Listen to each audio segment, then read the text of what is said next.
Hey, we are live. What is up, fight nerds and dirty gamblers? I am Erik, and this is Erik Bets Fights. Hey, if anybody's watching, will you let me know if you can hear me?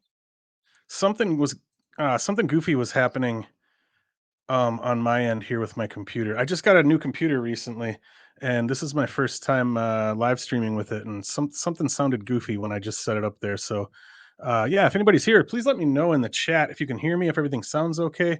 It sounded really weird on my end for some reason, but hopefully everything's working okay. All right, cool. Patrick's here. He said it sounds fine. Welcome. Yeah, welcome, Patrick. Welcome, whomever else might be here. And welcome to those of you who might be watching later after the live stream. This is going to be my full card breakdown for UFC Vegas 64, headlined by the strawweight match between Marina Rodriguez and Amanda Lemos.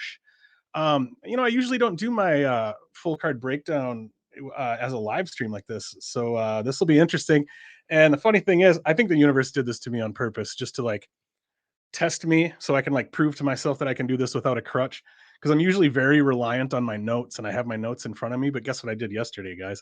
I accidentally deleted my notes for this card and I didn't realize it until like 5 minutes ago. I already had this live stream set up and I'm like, all right, well, this is going to be a test then. We're going to see what old Erik can actually remember about this card without my notes.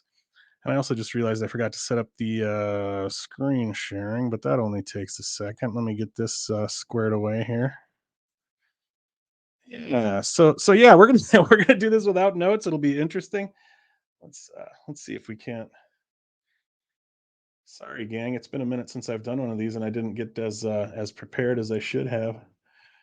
Anyway, usually I start off this with doing a little recap of how the last event went. I'm not going to do that this time. I will just tell you that I'm coming off of two losing events. I just went on my honeymoon slash first anniversary trip. Like I got married a year ago, but we didn't do a honeymoon, so we saved some money to do a trip for our first anniversary and called it a honeymoon at the same time. And so I wasn't able to do tape for the last card or the card before that, but I made some bets anyway. I just kind of, I pulled the trigger on some things I probably shouldn't have, and I lost two events in a row. So, not that I'm not capable of losing two events in a row, even when I do the research, I certainly am. But yeah, I did lose two events in a row, but I was able to get the tape study done for UFC Vegas 64. So, we're going to go ahead and break this card down. All right. So, the first, the first fight, yeah, we are starting things right off with a banger, folks. We've got I was trying to see if I could get this to zoom a little bit more, but it doesn't want to work with me. There we go. That's a little better. That's a little better. Why won't you move over for it? Where did the that's good enough. Whatever. Anyway, first fight of the night is going to be Ramona Pascual versus Tamiris Vidal. You guys, this is this is about as low level as you can get in the UFC, honestly. I mean, Ramona Pascual 6-4. Tamiris Vidal is 6-1. Ramona Pascual's already fought in the UFC twice. She lost both times, so she came into the UFC at 6-2. If you look at the level of competition she was fighting before coming into the UFC, it was pretty low. She does work with John Wood at Syndicate. I think she's been there like almost 2 years now. So I mean, she is obviously working on improving her skills. And it's not that she doesn't have some skills; she does. Actually, she's got pretty well-rounded skills. Really, they're just not super high level. She can wrestle a little, she can grapple a little, she can strike a little. But kind of what we're seeing here, it's sort of turned into one of those situations where I think she was put into the UFC a little too early, and she's learning on the job. And being a UFC fighter it's a really difficult position in which to learn on the job. She was somebody who obviously had some skills already, but hadn't really fought top shelf competition, and kind of got thrown to the wolves and had to trying to figure her game out while fighting the best in the world, which isn't the easiest thing to do. Glenbot, me too, mate. Thank you for your insight. Yeah, Glenbot, thanks for stopping by. Rob Lawrence gives us a fist bump there. Thanks for stopping by, Rob. Um, but here's the great thing about so Ramona Pascual came in. Also, she's my girl. If you've watched my videos before, I am a Ramona Pascual simp. I have been all along. I bet her in her first two UFC fights. She lost both of them. She's fighting a UFC newcomer here in Tamiris Vidal. And if you haven't watched the tape on Tamiris Vidal, I was gonna say I recommend doing it, but I kind of don't. I kind of don't. Like she really just doesn't appear to have a very high level skill set at all. On the feet, she really doesn't do a whole lot more than just kind of just duck her head and throw big overhands and hope for the best. Um, she does have maybe a little bit of wrestling, and she does have some grappling. She goes for heel hooks a lot. She does a lot of like rolling for leg locks, which I really don't like to see because it's typically, I mean, unless you're Ryan Hall or maybe a handful of other fighters, it's typically a really low percentage move to go for. And also, it puts you in a position where you're using both of your hands.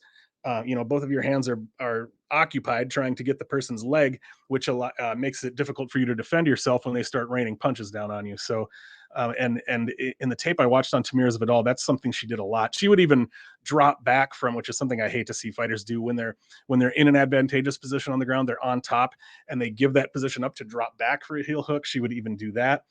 And so I finished the tape on this fight and I saw Ramona Pascual at plus 140. And I was like, wow, I'm surprised she's an underdog here, even though I don't think highly of her skill set. I think much less highly of Tamira's Vidal's skill set. And also, she's just now making her UFC debut. And I now kind of wish that I would have bet her at plus 140. It shows plus 135 here, but the Tapology odds are usually a little bit behind.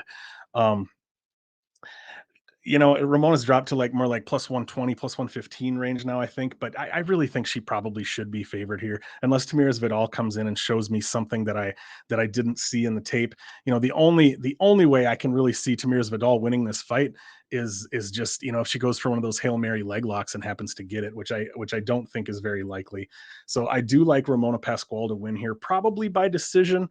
Um, she potentially find like a late ground and pound finish. Maybe something like that could happen. You never know.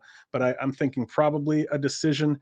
And yeah, I decided I wasn't going to bet her just because I was like, man, I've trusted her twice already and it didn't work out. And I don't want to bet on a women's fight this low level. But man, I really do think she should win here. So I might end up pulling the trigger on a bet here, even though it doesn't seem like the greatest idea to me.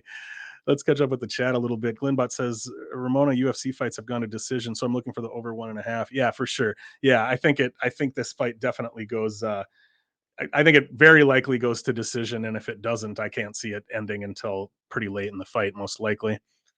Is Vidal that bad? Looks like she has some KO power. Yeah, I mean, she might, because like I said, her striking is. I mean, she loads up on big shots. Just to me, overall, her overall skill set just didn't look very good. She didn't look very poised. She didn't look like she was able to really put the skills together very well. But I mean, given that she's 24 years old and only has 7 fights, I guess that's kind of to be expected. And most of those under pretty low level fighters. She did fight Eileen Perez.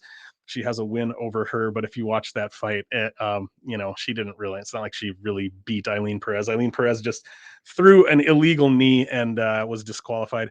And then she also fought what's her name, Martina Jindrova, and she did beat her. So I guess she's fought some slightly higher level competition, but yeah, I don't think she has a whole lot to offer. So maybe she'll prove me wrong here. Moving on to the next fight. This is definitely a higher level matchup than the one we were just looking at. Anyway, Jake Hadley versus Carlos Candelario. Hadley's a pretty big favorite here. Tapology shows minus 275. I think he might even be a bigger favorite than that now. Like I said, usually Tapology is a little bit behind, but so yeah, for those of you who just joined us, I announced at the beginning of the show. Usually, I'm really reliant on my notes to do these breakdowns, and I actually accidentally deleted my notes.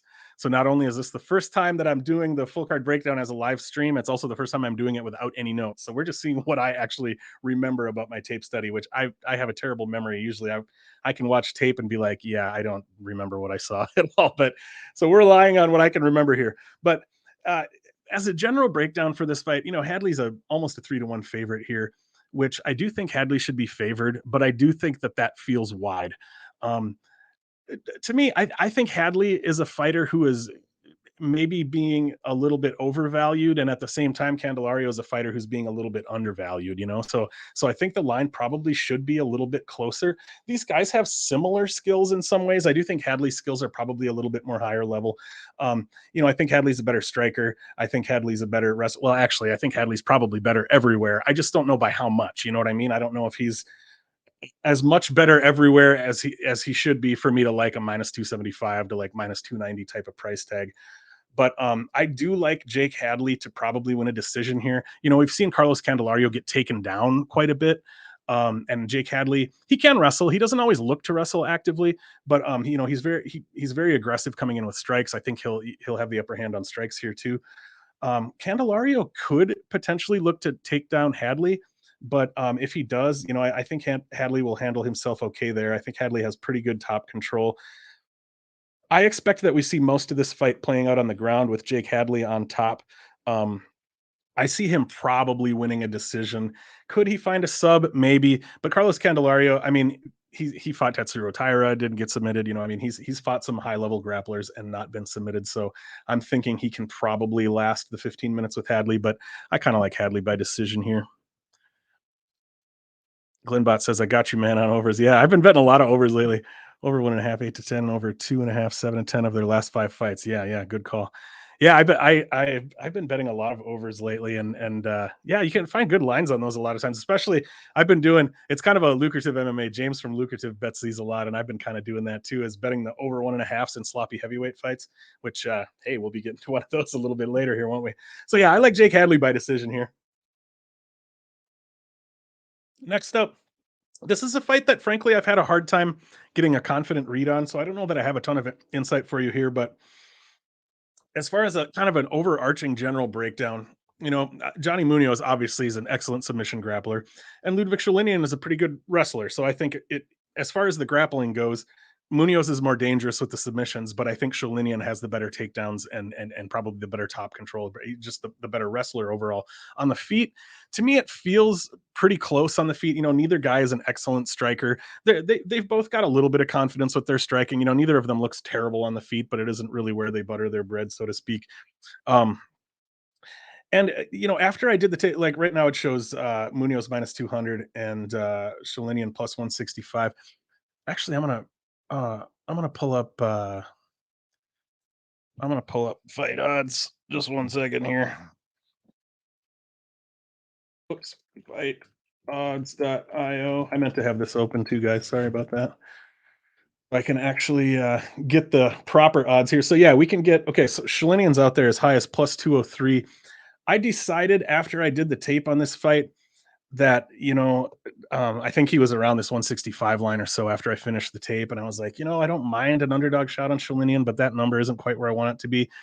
And in my written breakdown this week, I said I would consider a shot on Sholinian if he got up around plus 190, and he's sitting at like plus 200 now. So I do think that there's some value there because I do think this fight could play out pretty closely. I don't think Johnny Munoz is that much better than Ludwig Sholinian. I really don't. But at the same time, I'm not super confident in that read because this wasn't a fight that I came away from the tape like really feeling locked in on it. You know, sometimes you really feel like you get a strong read. Sometimes you're kind of like, I'm not sure.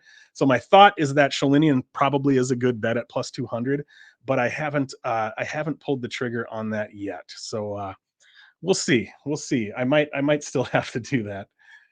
But yeah, as far as a pick, I don't, I'm gonna, yeah, I guess I'm gonna lean Munoz by decision, but only slightly. Yeah, as far as making a bet, I personally wouldn't bet or parlay Munoz at like that minus 200 or worse range. So yeah, we're looking at a shot on Sholinian here potentially, but not sure yet. Next up, we've got Jinyu Frey versus Poliana Viana. This is another one that I came away with feeling like I didn't have a strong read. As soon as I finished the tape, I liked Jinyu Frey slightly.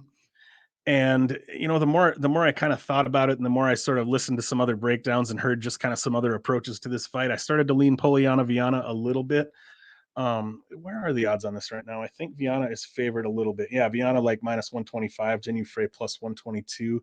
I guess that seems about right to me. Um, you know, I think Jinyu Frey is the better striker. I think she's the more technical striker. She has nice straight technical punches. She hits pretty hard.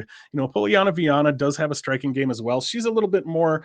She likes to get busy with kicks. You know, she's a little bit bigger and rangier. She likes to kind of stay on the outside and use her kicks. I think Jinyu Frey is the better boxer here. But obviously, Poliana Viana, mostly known as a submission grappler, right? She does have a lot of submission wins on her record. She's got a handful of armbar wins in the UFC and quite a few armbar wins before getting to the UFC as well. But Jinyu Fry, I think she's had 21 professional fights, if I remember correctly, and she's been submitted only once. So, I think Poliana Viana's best path to victory here is probably a submission, and I don't necessarily see that as likely over Jinyu Fry. But at the same time, they could end up on the ground. They could Viana could potentially get takedowns, or Viana could potentially scramble to advantageous positions.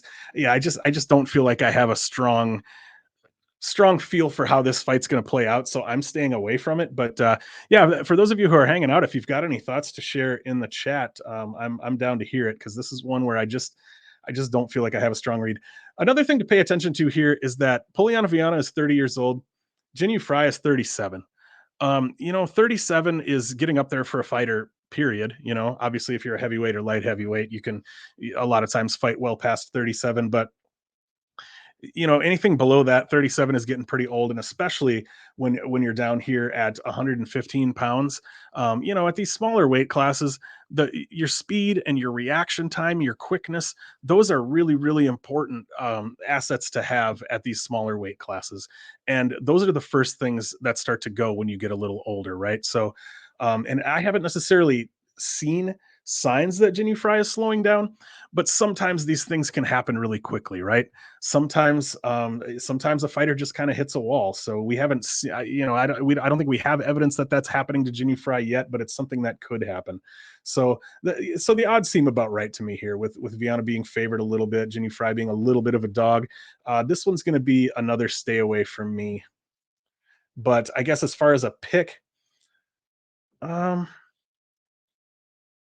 yeah, I'm gonna pick Poliana Viana by either a sub or a decision. But yeah, I don't have a strong feeling on that one. Next up, we've got Mario Bautista versus Benito Lopez. This should be a pretty fun fight, I think. We haven't seen Benito Lopez in quite a while. He hasn't fought in over 3 years. If you've been watching or listening to other breakdowns this week, you've probably heard a lot of discussion already about Benito Lopez being a real estate agent. Unfortunately, Mushroom isn't in the chat right now, or he would he would comment that that realtors are 0-1 in the UFC. But yeah, Benito Lopez, he hasn't fought in 3 years. Got his real estate license. Um, so it just brings up questions of, where is his brain really at? And I did a guest spot on Couch Warriors show last night, and Couch Warriors said he was looking at Benito Lopez's Instagram, and there wasn't really any training pictures or anything like that. He said it was mostly just pictures of like his personal life and stuff. So it brings up questions of how dedicated is he really to his training right now? I mean, is he still a guy who goes out and gets his real estate license at 28 years old? He's not that old. I mean, is that a sign that you're not really focusing on the UFC as your career? Is that a sign that your mind is kind of elsewhere, and maybe he's just popping in for a paycheck? It's hard to say. But if he comes in at his best, I mean, I think when a fighter's been gone 3 years, it's really hard to guess with any amount of confidence what they're going to look like at all. But when Benito Lopez was at his best, he's an aggressive, pretty wild fighter. Like he does get a little loose and a little crazy, but he likes to come in hard and go for it, and I like to see that. And Mario Bautista is also kind of a hard charging, aggressive type of fighter, but he's a little more buttoned up and a little more technical than Benito Lopez, possibly even a lot more technical. But I like Mario Bautista's game a lot. I think he's well rounded. I think he's poised and confident in the octagon. I think he's dangerous. He's a guy who can find a knockout, can find a submission. I just think there's a lot to like about Mario Bautista's game, and so I do like Mario Bautista here. Tapology shows him minus 245, but I'm pretty sure he is a bigger favorite than that now. Okay, minus 275 is the best, but yeah, he's out there as high as like minus 350 in spots even. Benito Lopez plus 255. That's a spot that yeah, I'm definitely not interested in that underdog shot on Benito there. And Bautista's line is pretty wide, but I think there's a decent reason for that. I don't think that I have any. I thought about putting Bautista in a parlay. I don't think that I've done so yet, but it's one of those things that I may end up doing here before the week is over. But we shall see. Rob says, "Seems everybody is on Mario." Yeah, I mean, yeah, I think a lot of people are, and I mean for the reasons I already mentioned. It's just that that 3 year layoff and the just potentially not being real focused on his training on the Benito Lopez side. It's a little bit concerning for sure. Plus, I mean, Mario Bautista is a damn good fighter. He's a dangerous guy, so should be a lot of fun. Should be a good fight. And I do think Mario Bautista. I was also looking at Mario Bautista's inside the distance line, which is at like plus 155. You know, it, does he find a finish here? Maybe. I don't know. I don't have a strong feeling about that, but I thought about pulling the trigger on that inside the distance line because I mean he's definitely a guy who can can get somebody out of there. So I do like Mario Bautista here. I'm gonna say a late finish. Let's say a late ground and pound finish, maybe.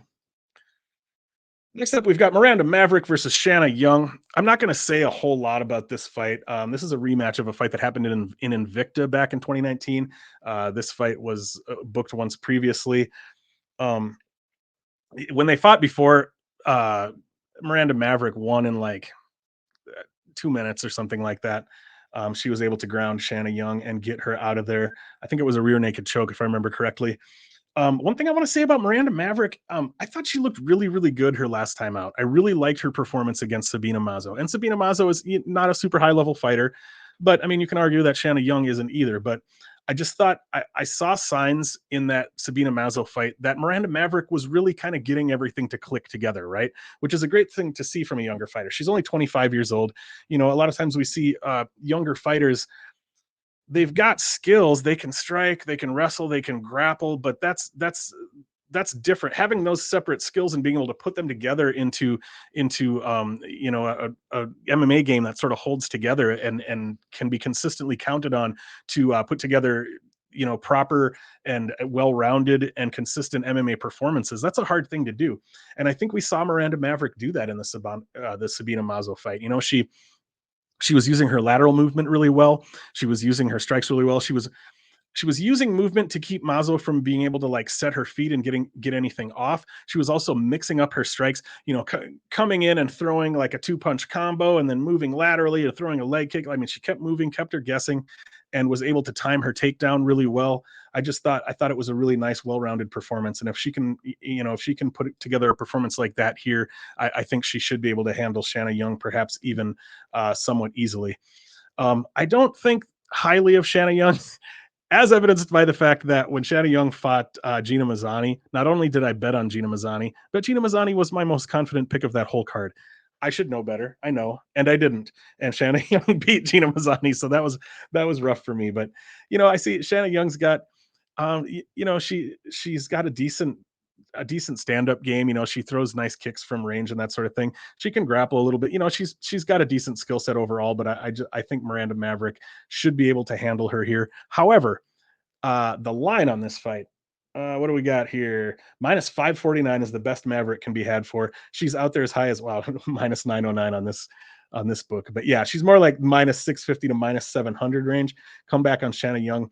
She can be had for as high as plus 491. See, that seems off to me. Even though I do think Miranda Maverick should have the upper hand here, her being like a 6-1 or 7-1 favorite, I don't think so. I really don't. I did make a bet on this fight right when Miranda Maverick's inside the distance line dropped. It dropped at plus 140. I put a full unit on that because I do like Maverick here and I do like her to probably find a finish. So I thought, getting a minus 600 minus 700 favorite inside the distance at plus 140 seemed like a decent bet to me, so I did go for that. But as far as that, as far, I wouldn't throw her in a bunch of parlays or anything at that like minus 650 minus 700 because I do think it's a closer fight than that. Don't don't let Shanna Young be your parlay buster is what I'm saying, I guess. But yeah, I like Miranda Maverick here. I like her to probably find a rear naked choke, maybe even early in the fight. But yeah, she should be able to handle Shanna Young, I think. What's Glenbot over 2.5, 6 out of 10, and over 1.5, 6 out of 10 of their five. But I like the over 1.5. I think Young does better here. Over 1.5. Yeah, I don't mind that. Over 1.5. That makes sense to me. Because I don't necessarily think it's going to be a repeat of the last fight. I don't necessarily think she's going to get her out of there that quickly. Next up, we've got Derek Minner versus Sholinian Nuerdanbieke. You know, I mean, what do we say about Derek Minner? I mean, we know. I always hate to like oversimplify breaking down a fighter's style, but we know who Derek Minner is, right? He's pretty much. It's really not an exaggeration to say that he's round one sub or bust, right? I mean, the guy's got a ton of fights on his record. He's 26 and 30. Well, both of these guys have a ton of fights. Derek Minner is 26 and 13. Sholinian Nuerdanbieke is 37 and 10. So that's what he's 30, 47. I'm terrible at math. 30, 40. So there's what, almost 90 fights between the two, something like that. So yeah, very, and they're not old guys either, really. 32 and 28 with like 90 fights between them. That's pretty cool. But anyway, Derek Minner's a guy who he's got a lot of round one subs on his record. I don't know how many off the top of my head, but a bunch. And most of the time, if he can't find a round one sub, he doesn't win the fight, right? That's kind of how it turns out. That said, he is very dangerous. You know, he needs the round one sub to win for the most part, but he's pretty darn good at finding it. So you know, he is a guy who does get some wins and gets some wins over some decent fighters. Um, I saw the Derek Minner round one submission line drop at plus 600 on Bet Online, and I did take a shot on that as soon as I saw that drop. I think I only put like 2/10 of a unit on it, but we'll take a look at all my bets that I've placed so far when we get to the end here. But even though I did bet that Derek Minner sub around one line, you know, as far as a pick here, I do kind of lean Sholinian to win because although it's important that we think about this, Sholinian has like five or was it seven? I can't remember. He's got quite a few submission losses on his record though. So I mean, when he does lose, that is a way that he does it. So you know, Minner is live to find that sub, but if he doesn't, I do think Sholinian is the bet, you know, the better overall fighter here. He has the better gas tank. You know, Minner does tend to slow down. Sholinian, he's got the wrestling. He can hit pretty hard. I suspect that he gets Derek Minner out of there if Minner doesn't get him out of there in round one. So I think this is a spot where you can look at the under 2.5. You can look at the fight doesn't go the distance because I do think that if Minner doesn't get that early finish, Sholinian should get a finish later in the fight. So I'm going to pick Sholinian. Let's say he gets a ground and pound stoppage in round 3, something like that. Glenbot says Minner's killer be killed. Absolutely. Yeah, he's the definition of that kind of fighter, right? Over 1.5, 7 out of 10, and over 2.5, 4 out of 10 on their last 5. All right, that's interesting. 2.5, 4 out of 10. Yeah, because I guess Minner did have that. Minner did have that fight where he went to decision with Charles Rosa, right? So you know, maybe maybe that was a sign that he turned a corner. We'll see, but yeah, I do like Sholinian to probably find the win here. Rob says Sholinian should get the W. I agree. Glenn says Sholinian round 2 or 3. Yeah, that's kind of where I'm leaning as well. Sounds like we're largely on the same page here, fellas. What do we got up next? Mark Madsen versus Grant Dawson. I think this is an interesting fight. You know, looking at these two guys' records, Madsen 12 and 0, undefeated, Olympic wrestler. Grant Dawson 18 1 and 1. A couple of very impressive records there. Let's look at where the lines actually are here. Dawson favored. Best he can be had for is minus 214, but he's also out there, you know, minus 230 range. Excuse me. Madsen can be had for plus 195. All right, so this is another fight where I've kind of gone back and forth on it. It's hard for me to envision. You know, I mean, you know, part of what you do when you're doing tape study and research and handicapping fights is trying to sort of play out in your head. You know, how is this fight likely to play out? And I just don't feel like I have a clear picture of that. Um, Simply because you know Mark Madsen, obviously Olympic wrestler, fantastic wrestler, but he doesn't even really look to push the wrestling all the time. You know, he has developed a decent striking game. He's not a great striker, but he can box okay and he hits pretty hard. And obviously, you know, he's an Olympic level athlete. So I mean, the guy has strength, he has explosion, he has speed. You know, just kind of naturally. So, you know, a lot of times guys like that, guys that are just high level athletes, are able to pick up other aspects of the game more quickly, right? Just because of the athleticism that they do have. And so it's like, you know, are we going to see Madsen potentially be happy doing a lot of striking here? You know, and Grant Dawson, you know, he's improved his striking. His striking isn't fantastic either. You know, both these guys definitely known more so as wrestlers or grapplers. Um, Dawson is a little bit bigger. Dawson is definitely the better submission grappler. Um, yeah, Glenbot says this fight is hard to pick. It is. It is. Yeah, like that's why. Like right now, like I said, I don't have my notes for this breakdown, so I'm trying to remember what my reads were on this fight, and I had such a hard time getting a read on it that I'm just stumbling over my words here, trying to figure out what I even want to say about this fight. So I guess for me, it comes down to this. It comes down to I think whether just because Mark Madsen is an Olympic wrestler doesn't mean Grant Dawson can't take him down, for one thing. So I think either if either guy gets takedowns, Grant Dawson is the better grappler of the two, the better submission grappler of the two. Grant Dawson is really good at taking the back, and obviously Mark Madsen is more than just an Olympic wrestler now. Obviously he trains MMA, he trains jiu-jitsu, but I think Grant Dawson is definitely the better submission grappler, the better BJJ artist of the two. Oh, so I don't know if you guys can hear that. There's some kind of work going on outside. It's really loud. Um, but yeah, I lean toward thinking if they end up on the ground, that Grant Dawson will be able to get into advantageous positions, probably be able to get to Mark Madsen's back and either, ride out some back control time or potentially find that rear naked choke. So I do lean Grant Dawson here, but this is another spot where I feel like the line might be a little bit wide. I don't know. I don't know. It's a tough one. I don't feel like I have great reads on this fight.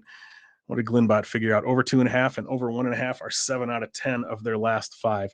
Yeah, I do think this fight. I do think this fight goes late. I don't expect it to be over real early. Um, but yeah, I like Grant Dawson probably by decision. I don't know that he's could he find a sub maybe, but I expect that this fight probably goes the distance. Whew. I can tell I haven't done a stream in a while. My voice is giving out on me. Next up, we've got Tagir Ulanbekov versus Nate Maness. Maness. I don't know how to say his name. Nate Maness. Let's say that. Yeah, Mayhem. So we'll make it rhyme with that. Nate Mayhem Maness. Uh, Tagir Ulanbekov sitting at 13-2. Nate Maness at 14-2. Tagir it shows him minus 180 here. I think he's more like minus 200 now. Okay, yeah, he's out there even like minus 215. Come back on Maness plus 190 range, that kind of thing. This was actually the first bet that I placed on this card, if I remember correctly. I did bet Tagir. I got him at minus 170, and so I did get a little of the old CLV in my pocket there. Because yeah, when I finished the tape, I felt like Tagir should probably be around minus 200. Which when I pulled up the line and saw he was minus 170, I took a shot on that right away. Nate Maness is a dangerous fighter. He absolutely is. And if this fight doesn't play out the way Tagir wants it to, he's probably going to be in trouble. If it does play out on the feet, I think Nate Maness could put Tagir in some difficult spots. But if we look at Nate Maness's fight with Umar Nurmagomedov, and I don't think Tagir is as good as Umar, but we saw that Maness can be taken down and can be held down and controlled for long periods of time. And I'm trying to remember without my notes here. I'm trying to remember. I hope I'm not mixing this up with a different fight. But if I remember correctly, in the Umar fight, Nate Maness was, working off of his back. He was even closing his guard a lot, which is, if you're closing your guard, that's a sign that you're basically just accepting bottom position, right? You're not working to get up you're not working to get up or look for a submission or really do much of anything other than potentially hold on and hope that the ref gives you a stand up. So um, even though we have seen Nate Maness get up off the bottom, sometimes he kind of will just settle in and accept that. So, I do like the wrestling of Tagir and the top control of Tagir here to probably ride him out for a decision win here. So, like I said, I did take Tagir at minus 170. Glenbot says going for the over 1.5 on this one. Yeah. I think this one goes over. Rob Lawrence, I already have 50 on Manus money line. I just like the guy.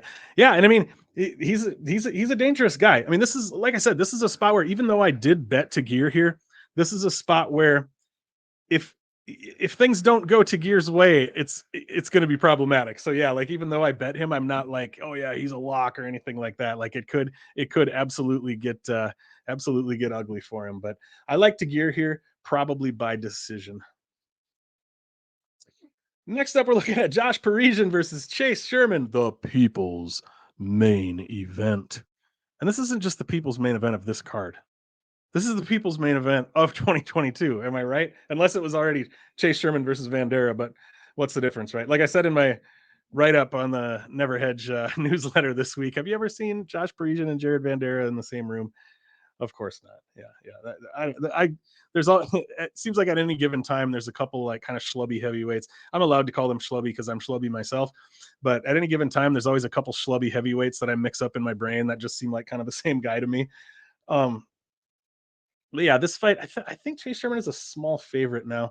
Yeah, Chase Sherman's out there minus 123, even as high as minus 130, 135 type of range. Josh Parisian comeback on him is plus 112. And yeah, this does feel like a close fight to me. That line makes sense. I'm not going to say a whole lot about this fight because I just think it's going to be a sloppy, fun slobber knocker. Um, if Parisian is able to get Chase Sherman down, I mean, we've obviously seen that that's the easiest way to beat Chase Sherman. If you can get him on his back, he's a fish out of water, right? However, he does have pretty decent takedown defense, and Josh Parisian isn't an excellent wrestler by any means. If Parisian can get Chase Sherman down, I think Parisian should be able to, probably get him out of there with, a TKO stoppage by hammer fists or something like that. But if it largely plays out on the feet, I do think Chase Sherman should be. I think he's quicker. I think he throws faster, straighter punches. I do like Chase Sherman to get the win here if it stays largely on the feet. Look at that, guys! I finally have porn bots in my chat. I don't think I've ever had porn bots in my chat before. And also, this will give me a good opportunity. Okay, put user in timeout, block user. Okay, I've never actually done this before, so I never knew how to do that. Block user. Cool. There, I just blocked somebody. It's the first time I've ever done that, guys. Whoever's watching live, you just got to see me block somebody for the first time. So that was kind of fun. But anyway, so when Chase Sherman fought Jared Vandera, on the show, I haven't done the show Big Money Bets for a few weeks now, but that's a show I'd been doing on Thursday nights. And the biggest prop that I gave out on that show was Chase Sherman by round 3 KO over Jared Vandera. And what happened in that fight? Chase Sherman by round 3 KO. So let's ride that train, folks. Let's say it's going to happen again. Chase Sherman by round 3 KO here against Josh Parisian. That is going to be my official prediction. Rob says Betway doesn't have Chase fight on this card. No props too. Huh, that's weird. And that means I made it. Yeah, that's kind of what I was thinking too, right? Yeah. You got chat bots showing up in your or porn bots showing up in your chat. Means you made it. That is how I am choosing to take that as well. Next up, we've got Neil Magny versus Daniel Rodriguez. This is a fun fight, good fight. It's another one that I came away from the tape thinking it's gonna be a coin flip, and then I look up the odds and it was a coin flip because I had a hard time getting excuse me a strong lean one way or the other on this one. But I do think that line has moved a little bit. Where are we? God, that is so loud out there. I don't know if you guys can hear that, but I'd be surprised if you can't because it's deafening. Yeah, Magny's favored a little bit, minus 113. Daniel Rodriguez can be had for plus 105. So I thought about this fight a lot. I kind of went back and forth on it, and the conclusion that I've come to is that Neil Magny is something like 22-9 in the UFC if you count his tough fights. The guy has won 16 UFC fights by decision, which is I'm pretty sure is the UFC record. I can't imagine there's anyone who's won more than 16 UFC fights by decision. The only other person who would be even close would be Andrei Arlovsky, right? I'm not sure how many he has, right off the top of my head here. But anyway, Neil Magny's been around forever. He's been fighting in the UFC for just about a decade now. He's fought everybody. He's definitely taken some losses, but he's beat a lot of good fighters too. Um, he's very long. He's got some height and some reach on. He's got like 6 inches of reach, 2 inches of height on Daniel Rodriguez here. um he's good at using his jab to stay long. He's good at using that reach to keep the distance. He's a good wrestler. He's good in the clinch. He's a good grappler. Daniel Rodriguez is the better boxer of the two, I think, and has more power. He's got more pop in his hands. But other than that, when it comes right down to it, like I just ended up having to favor Neil Magny here, just largely because of his experience, his well-roundedness, the fact that he's kind of been in there with everybody, and you know, you kind of have to. He's a great gatekeeper. I mean, you kind of have to be maybe not elite, but you know, you have to be pretty damn good to beat Neil Magny, and you have to kind of bring something that's going to be difficult for him to deal with. And I don't know that Daniel Rodriguez is going to be able to do that.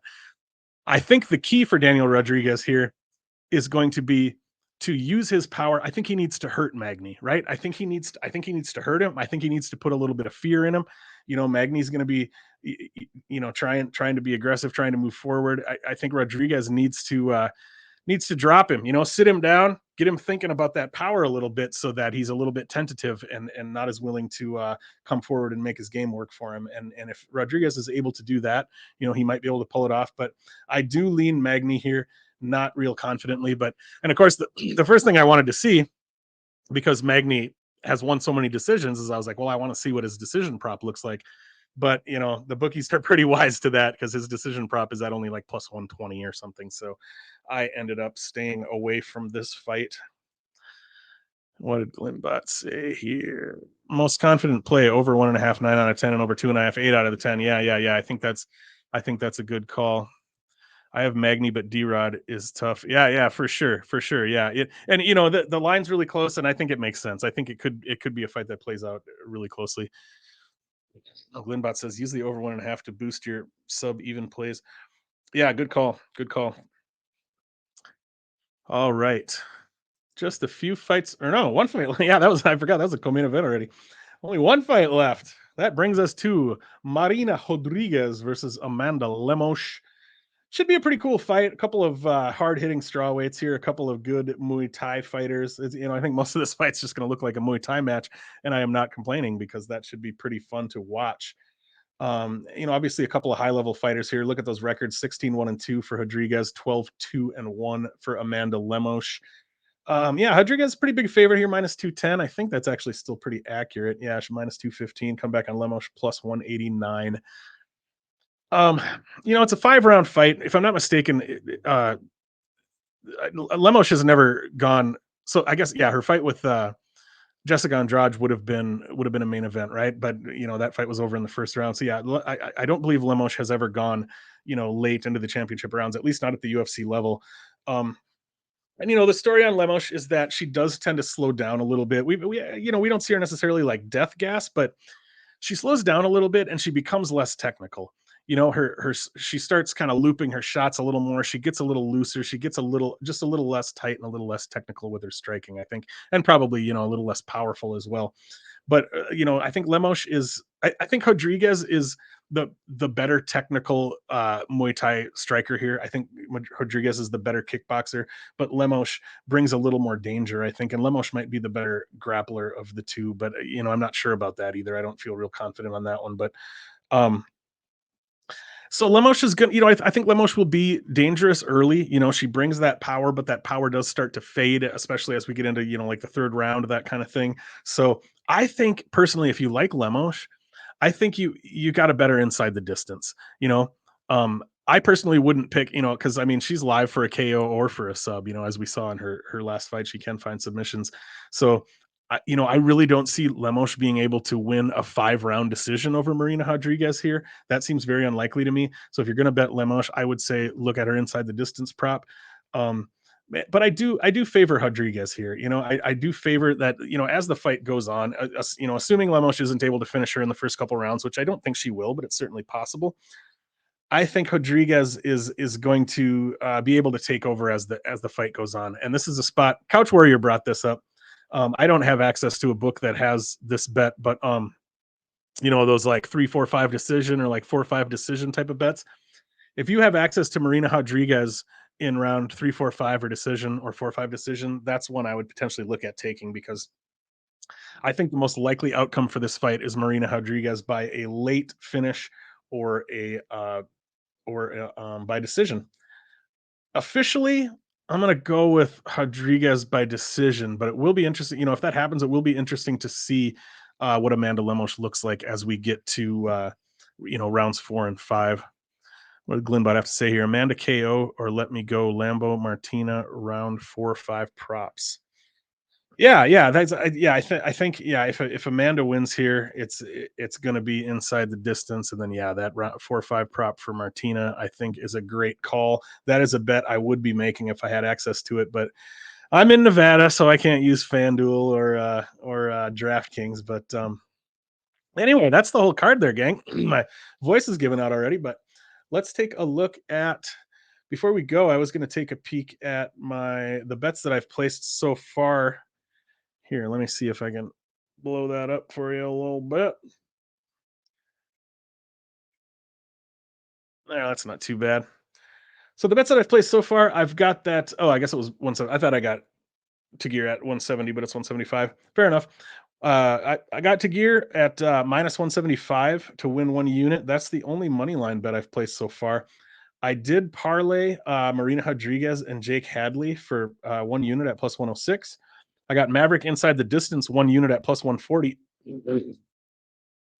Bautista by submission plus 550, put point 0.2 on that. I got Minner by sub round one at plus 600, put point 0.2 on that.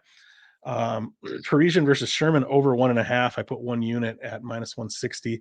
And then Minner Shah Yulan under 2.5. I put 1.3 units at minus 130. That's all I've got so far. The other play that I was looking at, I've been looking at adding a parlay of Bautista and who was the other? Bautista and Grant Dawson, which I don't love the lines on either of those two, but you know, how often do we as sports bettors look at a line and say, I can't bet that line because there's no value there, but we parlay it anyway. Like, you know, in theory, it's not the smartest thing to do, but I'm not a professional gambler. I do this for fun. My unit size is peanuts. So yeah, I throw some dumb bets around because I'm trying to have a good time. Look who showed up here, plays in Fade Sports. Probably my homie Gordo there. Let's go, Erik. Let's go, Gordo, as well. You showed up just in time for the end of the show. Rob Lawrence says, I love parlays. Dude, so do I. And actually, if you look at my Bet MMA tips tracked record, parlays are where I have the best ROI. That's where I've been losing some parlays lately, but early on, when I first started tracking, I hit a bunch of parlays and I was sitting at like 40 some percent ROI on parlays for quite a while, but that has dropped significantly. But anyway, that's all I got for you, folks. I'm going to go ahead and call it a night. Yes, I'll be sure to go back and check it out. Much love, good luck this weekend. Thanks so much, Gordo. Much love and good luck to you as well. Much love to everybody else who showed up in the chat, Glenbot and Rob and Patrick and the porn bats that were here earlier. Much love to them as well. Thank you so much for being here, everybody. I am Erik with Erik Bets Fights, reminding you to play it smart, play it tight. Let's grow those bankrolls. Enjoy the fights at UFC Vegas 64 this weekend, and take care, everybody.